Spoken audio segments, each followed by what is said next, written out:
Proverbios capítulo 7. Vamos a ver un tema, pero voy a hacer una larga introducción antes de llegar a lo profundo del tema. Proverbios 7, el título del mensaje es Espiando por la celosía. Espiando por la celosía.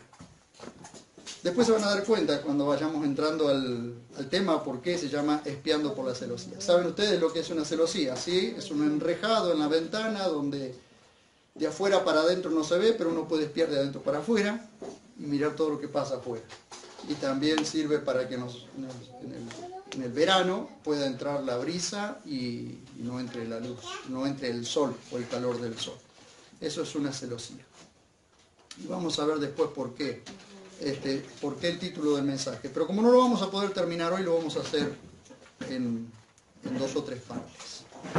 En este capítulo veremos con más detalles cómo David le va a contar a su hijo Salomón una historia real y la registra tal cual su padre se la contó. Veamos primero qué le aconsejó David a Salomón. No vamos a leer todo el capítulo porque es muy largo, pero vamos a ir por parte, dijo el carnicero. Capítulo 7. Capítulo 7. O ya que el destripador, como ustedes quieren. 7.1. Dice, hijo mío, guarda mis mandamientos y atesora, hijo mío, guarda mis dichos y atesora mis mandamientos dentro de ti. Guarda mis mandamientos y vive. Sí. Miren qué enfático que es esto. Sí, guarda mi enseñanza como la niña de tus ojos. Átalo a tus dedos, escríbelo en la tabla de tu corazón, di a la sabiduría, tú eres mi hermana, y llama a la inteligencia tu mejor amiga. Hasta ahí, porque después vamos a entrar en el tema. Vamos a ver, primero, en el verso 1, Salomón registra lo primero que su padre David le aconseja. Hijo mío, guarda mis dichos. Ustedes saben que prácticamente nadie o prácticamente ninguno de los comentaristas alcanzan a ver que estas palabras que están aquí no son dichas por Salomón a sus hijos.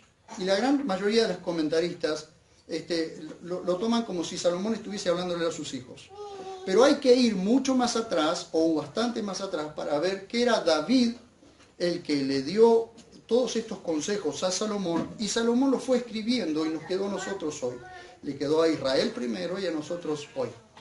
Entonces cuando dice, hijo mío, guarda mis dichos, es David diciéndole a Salomón y Salomón registrándolos para nosotros, ¿sí? Registrándolos en papiro, luego nosotros lo tenemos en papel. Recuerden que todas estas palabras que se están escribiendo hace 3.000 años, prácticamente 3.000 años atrás, ¿eh? Recuerden eso. Salomón escribe, y presten atención siempre al verso 1, Salomón escribe porque la mejor forma de guardar los dichos es escribiéndolo. La transmisión oral tiende a deformarse, por eso es que esto es como cuando una historia pasa de una persona a la otra, es como el teléfono descompuesto. El próximo que cuenta la historia le agrega o le saca algo, ¿sí? Entonces la escritura es la que tiende a conservar mucho mejor lo dicho. Por eso, cuando vayamos desarrollando el tema se van a dar cuenta por qué. La transmisión oral tiende a deformarse, lo escrito por lo general se perpetúa. Por esa razón Dios mismo ordenó que se escribieran sus palabras. Por esa razón es que Jesús dijo en más de una ocasión, por ejemplo, escrito está. ¿Ve? En algunas partes él dice, habéis oído, pero yo os digo, pero escrito está. O habéis leído, cuando tenía que reprender a alguien o tenía que ayudar a alguien a recordar, le decía, escrito está. ¿Se acuerdan ustedes cuando él tuvo que reprender al diablo? Cuando vino a tentarlo en el desierto, le dijo, escrito está. Dice, o Jesús también dijo, o habéis leído, o también, ¿no leísteis? O ¿cómo lees? Porque la lectura es muy importante. Es por eso por lo que Salomón escribió los dichos de su padre para guardarlos y llegó hasta nosotros hoy. Sin deformación llegó hasta nosotros hoy. Miren ustedes, el escritor del Salmo 119, en el verso 11, no lo busquen, yo se los digo, pero recuérdenlo, el escritor del Salmo 119, en el verso 11, dice, en mi corazón he guardado tus dichos para no pecar contra ti. Si el escritor del Salmo 119 es Esdras, como creo que es, quien creo que es, no solo guardó los dichos de Dios en su corazón, sino que los escribió y los creyó. Salomón, al contrario, los escribió, pero hizo lo contrario, fue terrible mujeriego y terminó alejado de Dios, de su palabra y abandonando la fe. Sin embargo, Esdras no solo guardó los dichos, sino que llevó a todo Israel en un tiempo en que estaba desolado Israel, llevó a todo Israel a conocer la palabra de Dios y produjo un avivamiento bíblico, un avivamiento de conocimiento bíblico. Y eso es maravilloso. Por eso es que tenemos que conservar lo escrito y sobre lo escrito poder comunicar. Volvamos a Proverbios 7.1. Dice, y atesora mis mandamientos dentro de ti. Miren, los mandamientos son como joyas que se guardan en el lugar más seguro. Los mandamientos son el tesoro más precioso que un ser humano puede atesorar. Si prestamos debida atención a lo escrito, no solo veremos a David hablando y a Salomón escribiendo, sino al Señor Jesús transmitiéndonos su palabra. Detrás de David, detrás de Salomón, está el Señor Jesús comunicándonos sus palabras. Entonces cuando dice, hijo mío, guarda mis dichos, o dice, y atesora mis mandamientos dentro de ti, sabemos que lo escribió Salomón porque David se lo dijo.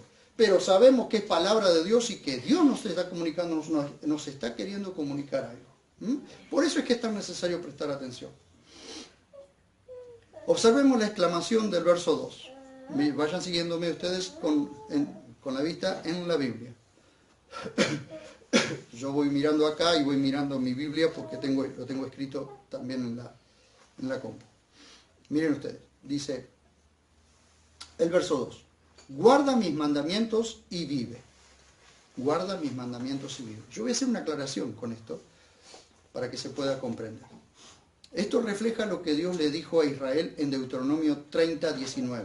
Hoy mismo, esto dijo Dios a través de Moisés, hoy mismo hago testificar contra vosotros a los cielos y a la tierra de que he puesto delante la vida y la muerte, la bendición y la maldición. Escoge, pues, la vida para que vivas tú y tu descendencia, amando a Yahvé, tu Elohim, obedeciendo su voz y siendo fiel porque Él es tu vida y la prolongación de tus días, para habitar en la tierra que Yahvé juró dar a tus padres, Abraham, Isaac y Jacob. Esto lo hizo escribir Dios a Moisés para que le quedara a la posteridad, para que le quedara a Israel. Bien, miren ustedes. Esperen un momentito que me pasé de largo acá. Ahora volvemos a Proverbios 7.2 y dice, guarda mis mandamientos y vive. Pero presten atención porque les voy a explicar esto. Porque si no, esto queda, para los que están bajo la ley, esto era hacer para poder vivir. Entonces déjenme explicarles esto. Bajo la ley, los israelitas tenían que obedecer la ley si querían vivir. Y la ley traía condenación sobre los que no la cumplían. Pero el Señor Jesús cumplió la ley y la cruz pagó el precio por nuestro pecado y canceló la maldición que había sobre nosotros. Bien. Ahora ninguna condenación hay para los que aceptan a Jesús como Señor y Salvador porque tienen vida eterna. Esto va a ser una diferencia. Entonces, bajo la ley tenían que guardar los mandamientos para tener vida y eso era imposible. ¿Por qué? Si transgredían uno de los 613 mandamientos, se hacían transgresores de todos. si transgredían uno, se hacían transgresores de todos. Así dice Jacobo 2.10. Jacobo, a quien nosotros, muchos lo conocen como Santiago, pero en realidad es Jacobo. Jacobo 2.10 dice: porque cualquiera que guarde la ley pero tropiece en un punto es hecho culpable de todos. Eso es para los que están bajo la ley. Entonces, ¿qué pasa? Sin embargo, en la gracia somos salvados de la ley del pecado que nos domina para poder vivir y hacer la voluntad de Dios. Entonces la ley dice: haz esto y vivirás. Dice: guarda los mandamientos, guarda mis mandamientos y vive. La ley decía: guarda los mandamientos y vivirás, o haz esto y vivirás. La gracia dice: vive y harás. Las buenas obras no nos salvan, pero somos salvados para buenas obras. ¿Se ve la diferencia? Nosotros no podemos ser salvados por las obras, o sea, por más que yo trate de guardar todos los mandamientos, de ninguna manera. O sea, una persona que no ha sido salvada, por más que trate de guardar todos los mandamientos, no llega al estándar de Dios, ¿sí? Nunca llegará a ser tan santo como Dios pide. Entonces, ¿qué? La persona se siente derrotada, frustrada, porque nunca llega al estándar de Dios. Pero sin embargo, cuando la persona viene a Cristo, acepta a Cristo como su Salvador personal, es salvado para que ahora pueda guardar la palabra de Dios. Antes tenían que guardar, en la antigüedad, les estoy hablando cuando todo esto estaba escrito, hace 3.000 años atrás, hasta la cruz, la gente vivía bajo la ley. Israel vivía bajo la ley de Dios. Así que era justo aquel que confiaba en Dios para poder guardar la ley. Ese era justo. No aquel, como dijo, como Jesús reprendió a los fariseos, a los escribas y a los intérpretes de la ley, que los llamó hipócritas, porque ellos querían guardar la ley para agradar a Dios. Sin embargo, de la única forma que podemos guardar a Dios es confiando en Él para guardar su palabra. Esa es la gran cuestión, esa es la diferencia. Ninguno de nosotros somos perfectos, ninguno de nosotros. Pero cuando confiamos en Él, confiamos en Dios, creemos en Él, Él nos ayuda a ser agradables a Dios. ¿Bien? ¿Se va entendiendo? Entonces ahí yo quería explicar esta diferencia, porque esto, bajo la ley, era: guarda mis mandamientos y vive. Pero como vamos a entrar después, como vamos a entrar luego, vamos a ver que había condenación sobre las personas que no guardaban la ley. ¿Vieron? Volviendo a Proverbios 7.2, síganme con la vista. Vemos que David le dice a Salomón: sí, guarda mi enseñanza como la niña de tus ojos. Imagínense ustedes que yo dijera: soy la niña de los ojos de Dios, ¿no? O soy la niña. Entonces, ¿a qué se está refiriendo? Con la niña de los ojos o la niña de tus ojos. La niña de nuestros ojos es el centro donde está el iris, por donde penetra la luz, también conocida como pupila, aunque son dos cosas diferentes, pero está uno dentro del otro, la pupila. Lo que Salomón está diciendo es que, así como guardas tus ojos de cualquier amenaza externa, guarda las enseñanzas que provienen de la palabra de Dios. Esta frase, la niña de tus ojos, refleja algo tan delicado y frágil como precioso y necesario. Así como necesitamos guardar la niña de nuestros ojos, necesitamos guardar el centro de nuestro ojo de cualquier peligro externo, así es como David le está diciendo a Salomón: guarda los mandamientos, guarda la palabra de Dios. David usó la misma frase años antes en el Salmo 17, 8 y 9. Vamos ahí a Salmo capítulo 17, versos 8 y 9.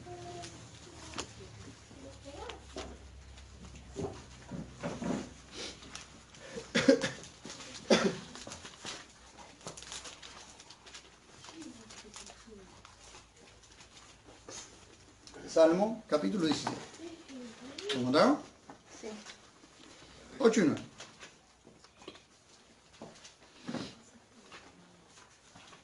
Dice, guárdame como a la niña de tus ojos.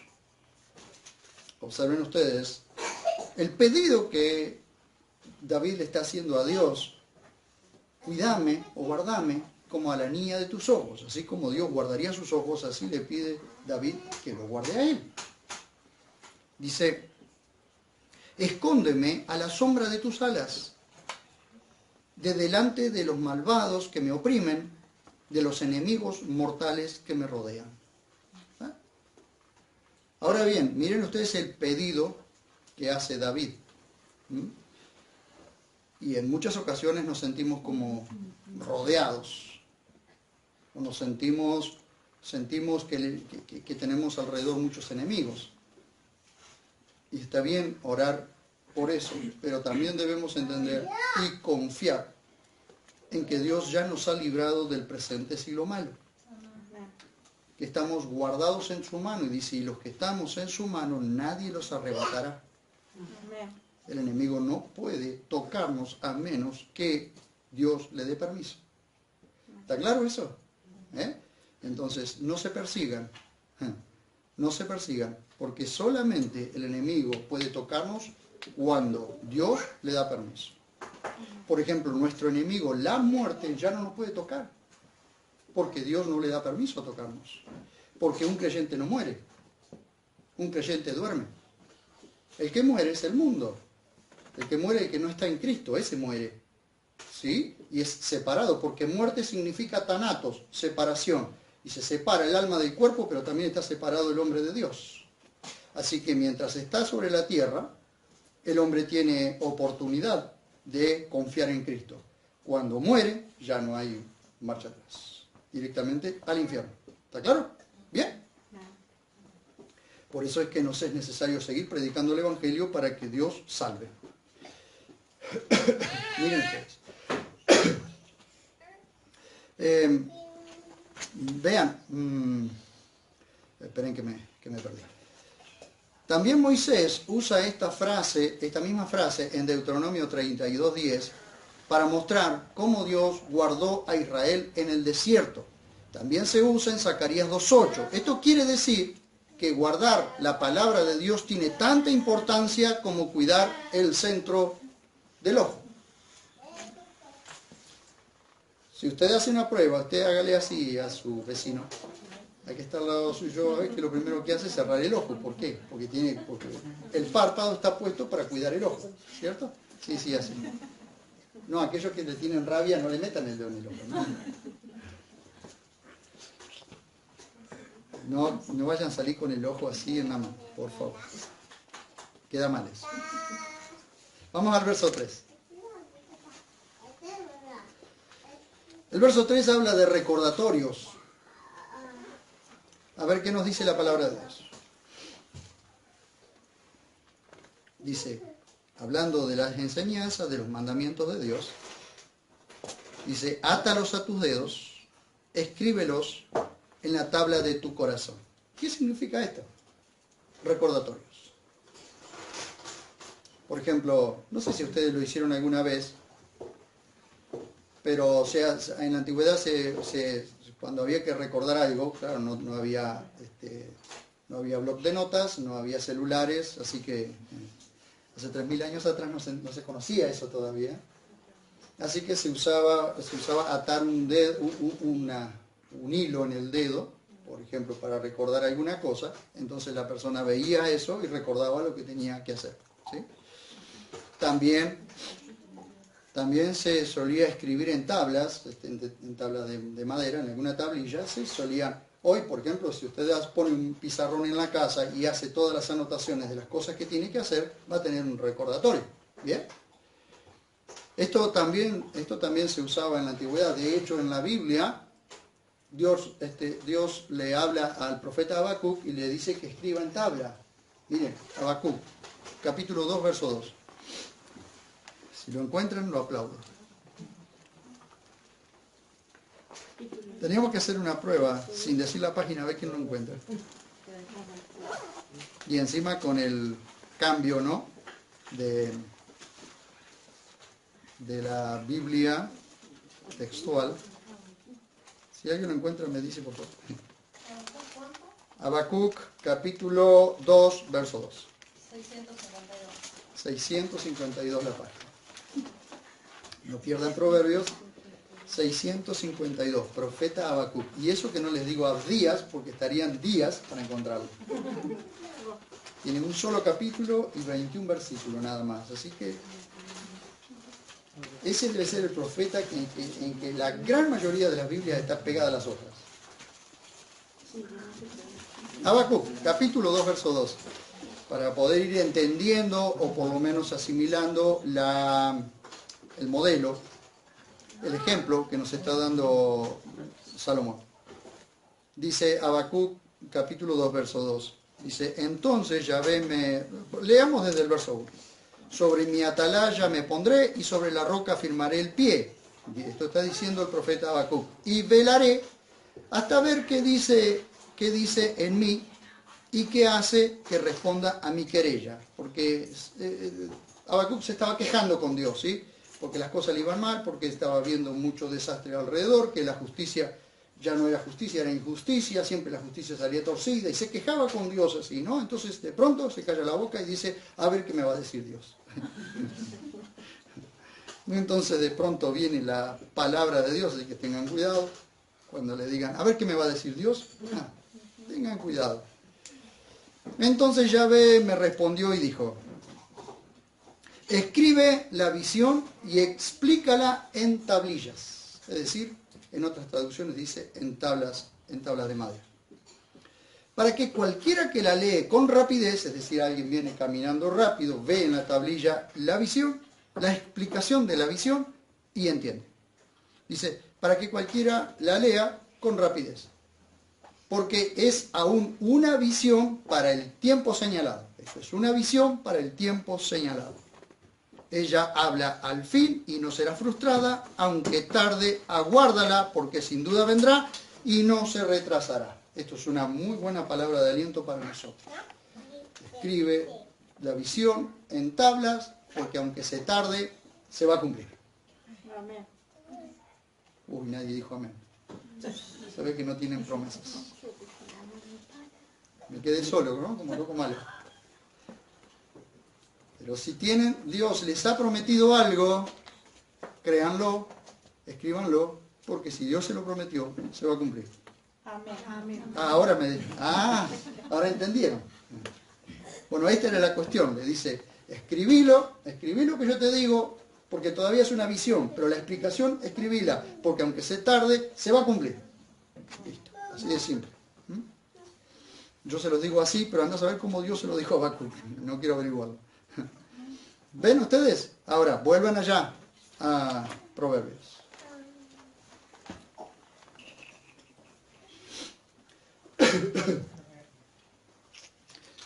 Dice, bueno, estos son los recordatorios que David le está diciendo a Salomón como ejemplo para que lo haga, para que no se olvide de los mandamientos y las enseñanzas.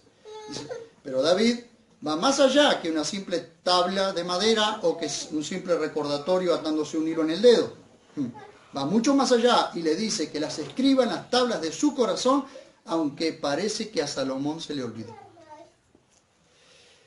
Porque Salomón se mandó las ollas. Hizo todo lo contrario. De hecho, en algún momento vamos a leer la ley que había para los reyes.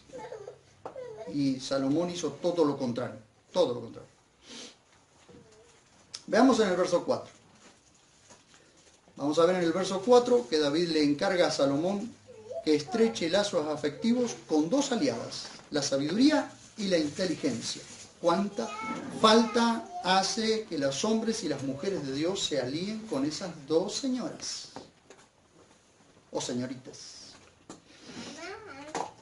Dice 4. Di a la sabiduría, tú eres mi hermana. Y llama a la inteligencia tu mejor amiga. Uy, queridos, ¿quién es tu mejor amigo? ¿Quién es tu mejor amiga? Fulana, mengana, o la sabiduría, la inteligencia. Dos aliadas personificadas en el sexo femenino que lo ayudarán a luchar contra la seducción de una enemiga del sexo femenino, que es la adúltera vestida como ramera, que vamos a ver después del verso 5. Estas dos amigas aliadas son las dos que le van a ayudar a Salomón a luchar contra el adulterio, a luchar contra la inmoralidad sexual. Nadie dice amén, ¿no? A ser íntegros. Hermanos, Dios nos llamó a ser íntegros. Ajá. Amén.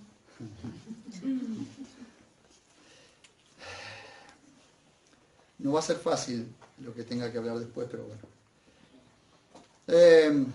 Dice, di a la sabiduría, tú eres mi hermano. Todo ser humano debería establecer la mayor cercanía posible con la señora sabiduría. Sabiduría equivale a ciencia, conocimiento, entendimiento, prudencia. Este mismo Salomón pidió sabiduría a Dios y este se la dio. ¿Recuerdan ustedes lo que Jacobo dice? Que si alguien está falto de sabiduría, pídala a Dios, que la da abundantemente y sin reprochar nada. ¿Sí? Si alguien necesita sabiduría, pídala a Dios. ¿Sí? Pídala a Dios. Porque Salomón se la pidió y Dios se la dio. Todo el entendimiento que podamos tener sobre la Biblia se basa en Proverbios 1.7. ¿Qué dice Proverbios 1.7? Ya se lo tendría que saber de memoria. Díganmelo de memoria. 1.7, a ver qué dice. Nadie se animó, ¿eh? A ver qué dice 1.7. Ustedes realmente quieren tener entendimiento, quieren entender, quieren conocer a Dios a través de su palabra, quieren conocer, tener mayor conocimiento, sabiduría. ¿Ah? Bueno, vamos a Proverbios 1.7, porque no podemos continuar con Proverbios si no entendemos Proverbios 1.7. Nunca lo vamos a poder entender. Nunca vamos a poder entender la Biblia si no entendemos Proverbios 1.7. A ver qué dice 1.7. El principio de la sabiduría es el temor de Yahvé. Quien no tiene temor de Yahvé, quien no tiene temor de Dios, no tendrá sabiduría. Pero los insensatos desprecian la sabiduría y la instrucción. ¿Y cuáles son los insensatos? Precisamente los que no tienen temor de Dios. Amén. Amén. Pero años antes, el escritor del Salmo 111, verso 10, escribe algo parecido. A ver qué dice Salmo 111. No sabemos el autor del Salmo 111. No parece ser David, no se registra que sea David, pero vamos a ver qué dice. Si alguien sabe quién lo escribió, buenísimo. Me lo dice. Hay muchas hipótesis, pero ninguna factible. El escritor del Salmo 110 escribe algo parecido. A ver, 111, 10. 111, 10. ¿Lo encontraron? Sí, sí. Dice, el principio de la sabiduría es el temor de Yahvé. Sano juicio tienen los que lo practican. Sano juicio tienen los que lo practican. Es decir, está sano. De acá está sano. ¿Sí? De acá está sano. Pero permítanme decirle que el temor de Dios sana esto. Cuando alguien realmente ha conocido a Dios y tiene temor de Dios, sana esto y sana esto. ¿Ah? Porque Dios está para sanarnos. ¿Sí? Dios inclusive muchas veces hiere y nos sana. Hiere para que podamos arrepentirnos y nos sana. Y cuando las heridas las hizo el mundo, nosotros somos sanados por su palabra. Amén. Amén. Así que si nosotros necesitamos algo, se lo tenemos que pedir a Dios. No hay otra. La sabiduría, queridos hermanos, la sabiduría no es algo, es alguien. La sabiduría de Dios manifestada a los hombres es una persona. ¿Qué persona es? De a uno. ¿Quién es? Jesús. ¿Colón? Jesús. Muy bien, Jesucristo. Primera de Corintios 1, versos 21 y 24. Primera de Corintios 1. Tranquilos, todavía no empecé a predicar. Esto es una breve introducción nada más. ¿Qué dice Primera de Corintios 1, versos 21 y 24? Página 1289, ¿lo tienen todos? ¿Sí? Dice, verso 21. Por cuanto en la sabiduría de Dios, el mundo por su sabiduría dejó de conocer a Dios. Es decir, el mundo se inclinó más a la sabiduría humana, a la sabiduría terrenal, animal, diabólica, que a la sabiduría de Dios. Por eso el mundo dejó de conocer a Dios, porque Dios desde el principio se reveló al mundo. Las naciones, como les contaba el otro día, las naciones que hoy más en guerra están, son las naciones que más conocieron el Evangelio. Cuando por ejemplo, si ustedes ven a Siria o ven Siria, lugares en los que nació el Evangelio, el apóstol Pablo y los apóstoles y muchos de los judíos que fueron dispersos, recorrieron toda esa tierra predicando el Evangelio, y hoy están en guerra. ¿Por qué? Porque cualquiera que se aleja de Dios entra en conflicto consigo mismo, primero con Dios, luego consigo mismo y luego con los demás. Entonces, por cuanto en la sabiduría de Dios el mundo por su sabiduría dejó de conocer a Dios, agradó a Dios salvar a los creyentes por medio de la necedad de la predicación. La predicación del Evangelio es una necedad para el mundo. Para los únicos que no es una necedad, sino que es palabra de Dios, o que entendemos que palabra de Dios, es para los creyentes. Por eso nos dicen que tú y yo estamos locos. 24. Dice, mas para ellos, los llamados, tanto judíos como griegos, o judíos y gentiles, Cristo es poder de Dios y sabiduría de Dios. Miren ustedes, Colosenses dice que Cristo es el misterio de Dios en quien están escondidos todos los tesoros de la sabiduría y el conocimiento. Si vos tenés a Cristo, tenés en vos, y se van a ir manifestando en vos, y Dios te va haciendo conocer por medio de Cristo los tesoros de la sabiduría y del conocimiento. El más simple, el más sencillo de los creyentes tiene más sabiduría y más entendimiento que el más sabio de este mundo. ¿Comprenden eso? ¿Comprendes, Méndez? Volviendo a Proverbios capítulo 1, verso 4.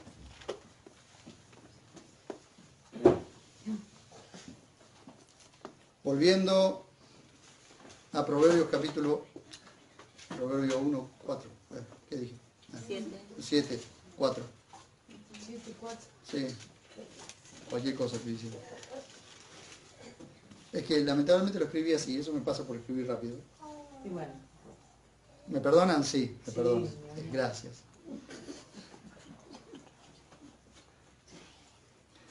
7:4. Y llama a la inteligencia tu mejor amiga. Yo me pregunto, ¿no? Miren qué interesante esto, ¿no? Vivimos la vida buscando amigos. Vivimos la vida queriendo tener amigos. Y David le dice a Salomón, llama a la inteligencia tu mejor amiga. Llama a la sabiduría tu hermana, alguien así muy cercano. Pero el amigo es mucho más cercano también. Observen ustedes, llama a la sabiduría, llama a la inteligencia tu mejor amiga. Una amiga y una hermana. Obedeciendo en esta parte a su padre David, Salomón le pidió a Dios sabiduría e inteligencia y Dios le concedió su petición. Primera de Reyes, capítulo 4, versos 29 al 34. No se preocupen, ya estoy por terminar.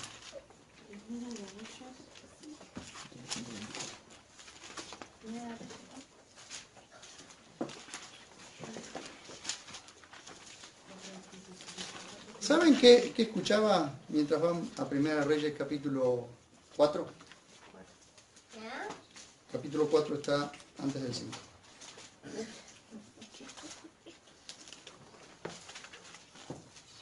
¿Lo encontraron? 382. Bien, bien, bien. 382. ¿Quién da más? 382. Dice. Mientras buscan, ¿saben qué escuchaba? ¿Qué escuchaba en estos días? A un pastor recomendándole a otro que no predique más de 15 minutos para que la gente no se vaya. Estamos sonados, hermano. Yo, cada mensaje mío son 45, 50, una hora. Gracias a Dios, hermano, que ustedes no se van. Mire.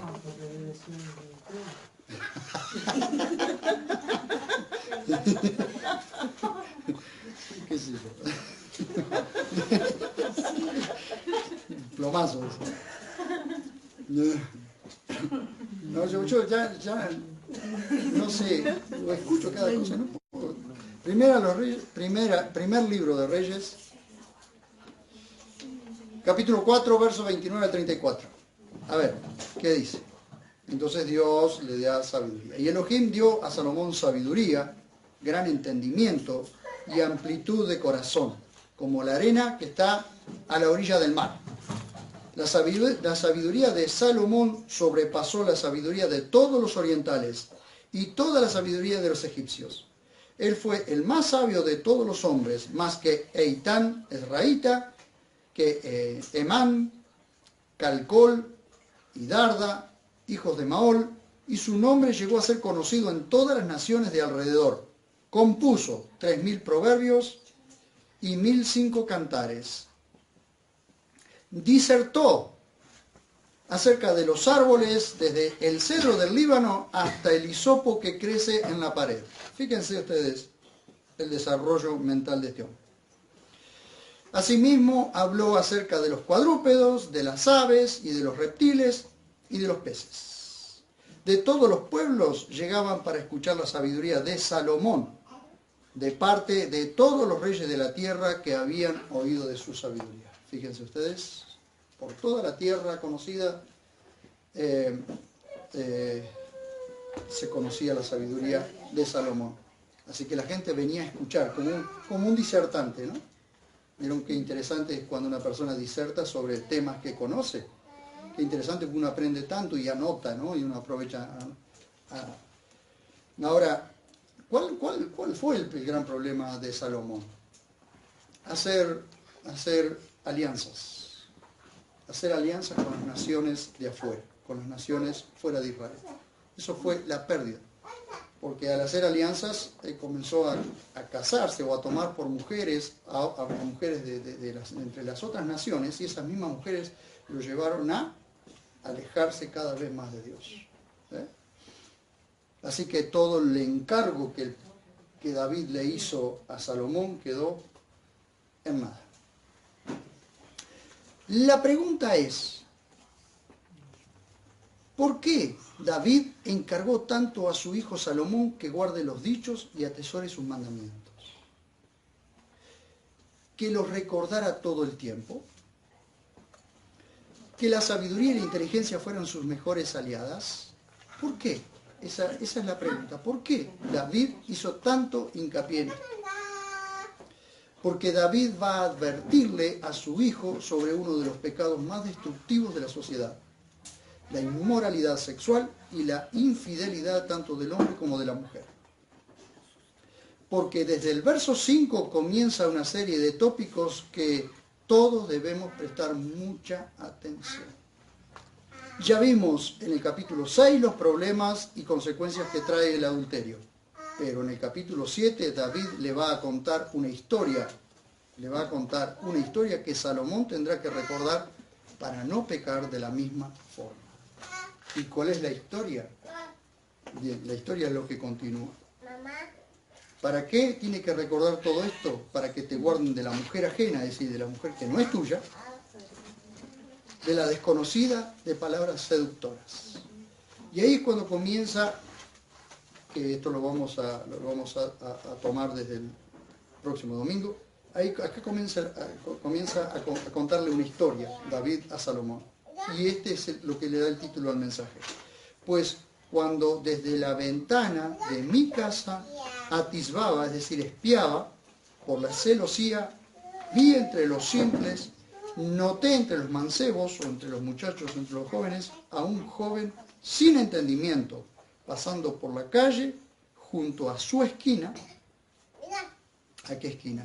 A la esquina de la mujer ajena, de esta mujer, que después vamos a ver quién es, caminando en dirección a su casa, al crepúsculo, cuando ya oscurecía, en lo profundo de la noche, de la tiniebla, la mujer sale a su encuentro, taimada de corazón, ataviada de ramera, bullanguera y desenfrenada, podrían decir palabras más fáciles, con pies que no saben estarse en casa, unas veces en la calle, otras en la plaza, acecha en todas las esquinas. Lindo personaje que lo vamos a ver después, a partir del próximo. Pero esto no es nada, después vamos a ir viendo profundamente capítulo 7. Ahora, gracias a Dios no toco a nadie acá, ¿no? Miren ustedes, las recomendaciones que David le va a hacer a Salomón, su hijo, pero tengan en cuenta que la madre de Salomón es el segundo hijo que tiene David con la madre de Salomón. Y la madre de Salomón es Betsabé. Y Betsabé es viuda de Urías. Era la mujer de Urías. Urías es el hombre a quien David lo mandó a ponerlo en el frente de batalla para que lo mataran. ¿Por qué? Porque Betsabé engañó a Urías con el rey David. De ese engaño vino el primer hijo, el cual murió, y bien nació, días después que nació, murió. Se consoló David, se llegó a Betsabé de nuevo y de ahí nació Salomón. Así que la historia del adulterio no viene desde acá, no viene de Salomón, la historia del adulterio viene de más atrás. Esto trajo muchos y graves problemas. Eso es lo que está pasando, hermanos, en la sociedad. La infidelidad y la inmoralidad sexual está trayendo gravísimos problemas. Y cuando hablamos de inmoralidad sexual, hablamos de todo lo que tiene que ver con inmoralidad sexual. Todo lo que tiene que ver. Sea la homosexualidad, lesbianismo, todo eso es inmoralidad sexual. Y todo eso, más que traerle felicidad al hombre y a la mujer, está trayéndole cada día más destrucción. Está destruyendo la ciudad. Destruyendo la sociedad, perdón. Oremos por eso. Y Dios quiera que muchos de ellos puedan ser salvados. Ya varios o muchos hay testimonios de homosexuales y lesbianas que han salido de eso, que Dios las ha salvado y hoy son hombres y mujeres de bien. Así que seguiremos orando. Llegamos hasta aquí. Oremos, hermanos, oremos.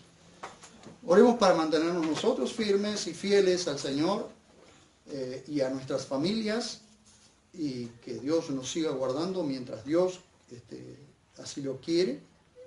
Y oremos para que muchos más sean rescatados de las garras de la inmoralidad sexual. Amén. Amén.